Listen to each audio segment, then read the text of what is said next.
Se eu te desse R$ 800 agora, na mão, para você dar um jeito na sua sala, o que você faz? Vai naquela lojinha online e pega o máximo de achadinhos na promoção relâmpago? Pois é, e é por isso que a sua sala continua sem graça e o seu dinheiro foi embora. A maioria das pessoas acha que para decorar precisa de 5, 10 mil reais. Não é bem assim. Mas também não dá para ficar mendigando centavo para comprar o máximo de coisas que você encontrar. Você não precisa de mais dinheiro, você precisa de inteligência de projeto. Oi, eu sou a arquiteta Manu, consultora de decoração online, e hoje eu vou te mostrar na prática como eu, com a minha visão técnica, usaria menos de R$ 800 para transformar completamente o visual de uma sala, usando o meu método para fazer esse dinheiro render 10 vezes mais. Antes da gente sair gastando esse dinheiro imaginário, a gente precisa ter uma conversa muito séria sobre expectativa versus estratégia. Se você entrar em qualquer loja boa de decoração hoje, R$ 800 vão embora assim num piscar de olhos. Uma mesinha lateral, um conjunto de vasos, um tapete e olhe lá. Aí depois que você termina de colocar essas coisas na sala, você olha em volta e a sensação é de frustração total, porque a sala continua a mesma, com os mesmos problemas, só que agora com alguns novos objetos que não traduzem o que você queria. Isso acontece porque a maioria das pessoas tenta resolver um problema estrutural com uma solução cosmética. É como se você tivesse com uma dor de dente terrível e tentasse resolver passando um batom vermelho. Não faz sentido, né? No meu método de trabalho, que é o mesmo método que eu ensino para as minhas alunas, a gente inverte essa lógica. Dinheiro não é a primeira coisa que você usa na decoração. O dinheiro é a última. Antes de abrir a carteira, você precisa abrir a mente. A grande virada de chave é entender que uma sala bonita não é feita de coisas caras, ela é feita de decisões certas. E para deixar bem claro, quando eu digo que vou transformar uma sala por menos de R$ 800, eu não estou falando aqui de fazer milagre ou nem de dar jeitinho, tá? Eu estou falando de seguir a hierarquia do design. No meu método Adorne, a gente tem 4 etapas. A compra mesmo, o gasto propriamente dito, só acontece na última etapa. As 3 primeiras, análise, distribuição e ornamentação, custam R$ 0. E é exatamente aí que mora 50% da transformação.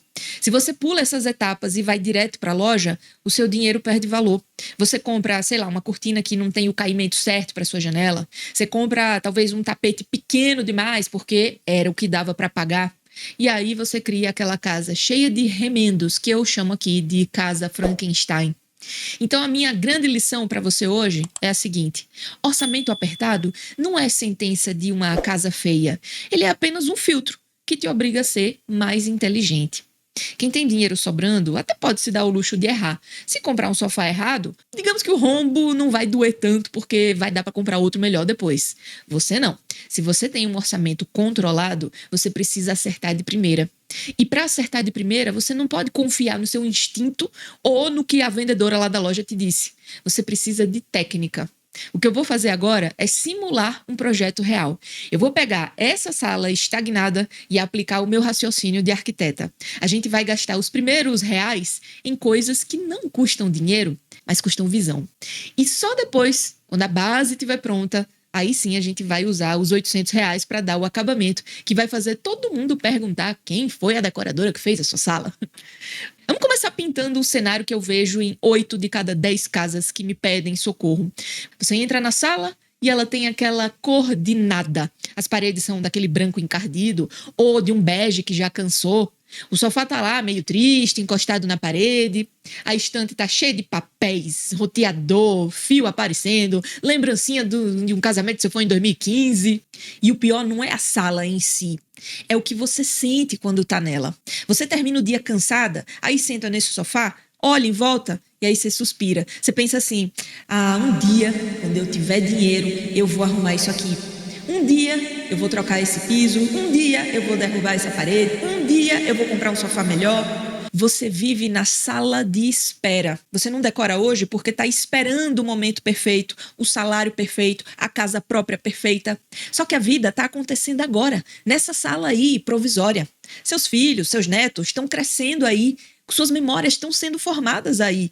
Viver num ambiente que não te abraça, que parece um depósito ou, sei lá, uma passagem, drena sua energia vital. Você não descansa de verdade. O olho não tem onde pousar com prazer. E essa mentalidade de esperar sobrar dinheiro é a maior armadilha que existe. Porque nunca sobra. Sempre vai ter o IPVA, a escola, o procedimento estético no rosto, a luz no cabelo. Se você não aprender a fazer o melhor com o que você tem hoje, mesmo que seja pouco, você vai passar a vida inteira morando numa casa que parece que não é sua. Então, o primeiro passo desse nosso desafio de R$ 800 é um passo emocional. É você olhar para sua sala e dizer: chega, eu mereço viver bem agora e eu vou fazer isso acontecer com o que eu tenho na mão. E eu vou começar pagando com um like muito do bem dado nesse vídeo agora. Olha só, a casa perfeita não existe. Existe a casa possível. E a casa possível pode ser incrível se você parar de olhar para o que falta e começar a olhar para o potencial do que está aí. Agora que a gente parou de esperar e decidiu agir, bora começar a transformação. E a boa notícia é que grande parte dessa mudança custa exatos R$ 0. Antes de gastar, eu preciso preparar o terreno. A primeira coisa que eu faria nessa sala é a análise, começando pelo destralhe radical. Lembra da estante cheia de coisinha? Sai tudo, papel velho, bibelô que não tem significado, controle remoto que não funciona. O nosso cérebro precisa de silêncio visual para entender a beleza. Se a sua sala está visualmente barulhenta, cheia de informação desconexa, nem o móvel mais caro do mundo vai parecer bonito. Eu limparia as superfícies dos móveis, eu deixaria elas mais livres, deixaria o rack respirar. Só de fazer isso, a sala já parece maior e mais leve. Depois eu aplicaria a técnica do QP. O que é que eu realmente quero daqui? E o que precisa entrar novo para que esse espaço funcione bem para mim no dia a dia? Além disso, onde eu devo investir mais e onde eu posso economizar, tendo em vista, claro, que o teto é R$ 800. Com isso, eu já teria uma ideia muito clara e bem planejada de que itens eu teria que comprar usando esse nosso orçamento. A segunda coisa, ainda sem gastar nada, é a distribuição, ou seja, o layout. Aqui é onde a maioria das pessoas erra feio. As pessoas têm mania de colocar todos os móveis nas paredes, né? Criando um buraco vazio no meio da sala, achando que isso amplia o espaço. Na verdade, isso cria uma pista de dança, né? Fria e sem aconchego ali no meio. Ninguém conversa gritando de uma parede para outra. E a falta de sintonia entre os móveis gera um ambiente desconexo e mal planejado. O que eu faria aqui? Eu trocaria a posição do sofá para a parede maior e levaria o rack para a parede menor. Como o sofá é sempre um volume grande, se ele ficar na parede menor, a sensação de que ele está apertado ali vai ser bem perceptível. E só de fazer isso, a gente já tem uma outra impressão desse espaço. Depois eu estudaria um tamanho de tapete que abraçasse o sofá para conectar tudo. A sala deixa de parecer um consultório e começa a parecer um lar de verdade. E sabe quanto eu gastei até agora? Nada, só massa cinzenta. Depois disso eu pensaria na cara que eu quero que a sala tenha depois de decorada. A dona dessa sala é uma mulher moderna que trabalha fora, não tem filhos e gosta de descansar em casa. Então a aparência desse ambiente precisa ser moderno, levemente feminino, informal, mas super aconchegante. Já até pensei numa paleta de cores para representar tudo isso. Esse vai ser o meu guia na hora de garimpar os elementos. Agora que a gente tirou o ruído, organizou o layout e definiu a carinha da decoração, agora sim a gente tem um norte. O ambiente está pronto para receber o investimento. E é agora que o nosso orçamento vai entrar em cena para dar o show. Com a sala limpa e organizada, onde eu pensaria em investir meu dinheiro primeiro, hein? Não é em almofada e não vai ser em quadro também não. É na atmosfera. Eu pegaria parte desse orçamento, uns R$ 350, e investiria em duas coisas que mudam a química do cérebro: tinta e iluminação. Primeiro, a cor. Eu escolheria uma parede de destaque. Estrategicamente, é sempre bom a gente definir um ponto focal para ressaltar a decoração de qualquer espaço. E existem algumas regrinhas para escolher o melhor local para isso. No caso da nossa sala, eu vou escolher a parede da TV, porque ela é menor que a do sofá. Eu vou começar pintando com uma cor de personalidade. Não precisa ser um vermelho berrante, não. Pode ser um verde sálvia, pode ser um terracota acolhedor ou até um Fendi elegante. Qual dessas cores você acha que fica melhor, hein? Comenta aqui embaixo que eu tô curiosa para saber. Um quartinho de tinta, que é aquela latinha menor, geralmente de 800 ml, custa em média uns R$ 75. Mas o impacto visual de uma parede colorida é gigantesco. Ela cria profundidade, ela veste a sala. Mas tem uma vantagem ainda melhor para o caso de trabalhar com orçamentos tão limitados. Uma parede colorida de destaque pode disfarçar problemas. No caso da nossa sala, aquele sofá meio velhinho, que no momento não pode ser trocado, deixa de ser o protagonista e passa despercebido. E é aqui que a gente vê aquele ditado sendo uma das maiores verdades. O que os olhos não veem, você já sabe, né? Segunda coisa que eu mudaria aqui, a luz. A luz branco fria no teto é a maior inimiga do aconchego. Ela deixa a sua casa com cara de farmácia ou de escritório corporativo. Com menos de R$ 100, dá para comprar lâmpadas de temperatura branco-quente, mais ou menos ali de 3.000 Kelvin, para a iluminação não ficar muito alaranjada. Mas no caso da nossa sala, como isso não é um problema, eu focaria no pulo do gato, a luz indireta. Eu compraria uma luminária de piso simples e um abajur de mesa para criar um clima e termos pontos variados de luz espalhados pelo ambiente. Quando você apaga a luz geral e acende só o abajur no canto com a luz amarela, qualquer sala vira um refúgio. As imperfeições somem, o clima fica bem mais intimista, é instantâneo. Agora, eu sei que escolher a cor certa e saber onde colocar um ponto de luz dá um medo danado. E se ficar escuro? Ou então, e se eu enjoar? É normal ter essa insegurança, viu? A gente não aprende isso na escola. Mas se você quer ter a segurança de uma profissional para fazer essas escolhas, para saber exatamente qual paleta de cores representa mais a sua história, ou onde posicionar os objetos decorativos na sua casa, para criar esse clima de refúgio, eu te convido a conhecer o meu programa Casa Decorada. Lá dentro eu te ensino passo a passo técnico para você dominar essas escolhas e transformar qualquer ambiente da sua casa. Sala de estar, hall de entrada, cozinha, banheiro, quarto, tudo, do lavabo até a varanda, com a confiança de quem sabe o que está fazendo. Até porque o método funciona como um passo a passo sequencial, para você não se sentir perdida na hora de decorar qualquer ambiente da sua casa. Para você conhecer mais sobre o programa e fazer a sua inscrição com uma condição exclusiva, inclusive ganhando vários outros treinamentos nossos de presente, é só acessar o link que está aqui no primeiro comentário fixado. Mas voltando aqui para o nosso desafio. Isso vai dar para ter uma parede nova, luzes aconchegantes, sala visualmente organizada. Bom, a sala ainda precisa de calor, né? Precisa de textura, precisa de vida.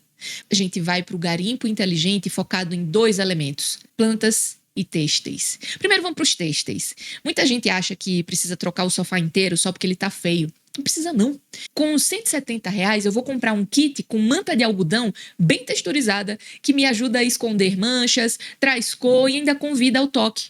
Esse kit aí ainda vem com 4 capas de almofadas. Não compre aquelas almofadas duras, brilhantes de supermercado, aquela coisa barata, não. Procure por capas com tecidos naturais. Pode ser linho, sarja, algodão.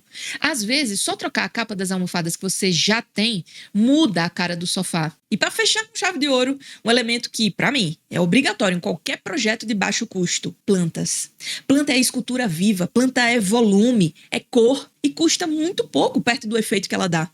Com R$ 50 eu compraria umas 2 plantas de porte médio, tipo uma jiboia, uma costela de Adão ou até uma zamioculca, para colocar ali no canto da sala. Olha, eu vou te dar uma dica extra. Tem alguns supermercados e até atacadistas com seção de plantas que vendem umas mudas num precinho bem atraente, viu? Eu mesma já comprei várias jiboias e peperômias pro meu AP assim, pagando o quê? R$ 20, R$ 25 num vaso. Plantas são ótimas para preencher aqueles cantos mortos que nenhum móvel consegue resolver direito. É o toque final que diz: aqui tem vida, aqui tem cuidado. Você percebe o que a gente fez? A gente não comprou um móvel sequer. A gente não trocou piso, a gente não fez reforma, mas a gente mudou a cor, mudou a luz, mudou o toque através dos tecidos e trouxe vida com o verde. É impossível entrar nessa sala e dizer que é a mesma sala de antes. E a gente não estourou o orçamento. Agora, eu quero que você pare tudo e visualize essa sala comigo. Lembra de como ela era no começo do vídeo? Uma sala sem graça, com iluminação simples, móveis dispostos de uma maneira que não valorizava o uso do espaço, cheia de tralha visual, você lembra? Uma sala que te deixava cansada só de olhar. Agora, olhe para ela depois da nossa intervenção. A primeira coisa que você vê é aquela parede de destaque, com uma cor que te abraça. O sofá é o mesmo, o rack é o mesmo, mas eles parecem móveis novos, porque agora a gente tem um plano de fundo que valoriza muito mais esse espaço. A luz do teto está apagada. O que ilumina a sala é aquele abajur no canto, criando uma penumbra gostosa, dourada, que esconde as imperfeições e acalma o ritmo cardíaco. O sofá, que antes era sem graça, agora tem uma manta texturizada e almofadas de algodão que te convidam a se jogar. E no canto, onde antes não tinha nada, ou tinha muito fio embolado, tem o verde da planta trazendo vida e movimento. Sabe o que é isso? Isso não é decoração barata. Isso é design inteligente.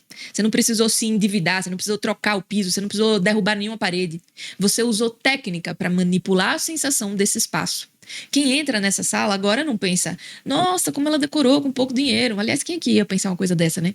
A pessoa pensa, nossa, que casa gostosa, que paz que dá ficar aqui. E é exatamente essa a definição de uma casa com alma. Uma casa com alma não é uma casa cheia de móveis de marca. Uma casa com alma é uma casa que tem intenção. É uma casa onde cada escolha, da cor de parede à posição dos móveis, foi feita pensando em como você quer se sentir. Você transforma um lugar de passagem em um lugar de permanência, um depósito em um refúgio. E a maior vitória aqui não foi a economia de dinheiro, foi a mudança de mentalidade. Você parou de esperar o momento perfeito e começou a viver o momento possível. E descobriu que o possível pode ser incrivelmente bonito e bem feito. Esse é o segredo que eu ensino todos os dias. Dinheiro compra coisas, mas só um método cria lares de verdade. E se você quer aprender a fundo como escolher essas cores, como fazer o layout ideal para o seu estilo de vida e como garimpar as peças certas sem medo de errar, o link para o meu curso completo está aqui no primeiro comentário fixado. Um beijo e até o próximo vídeo.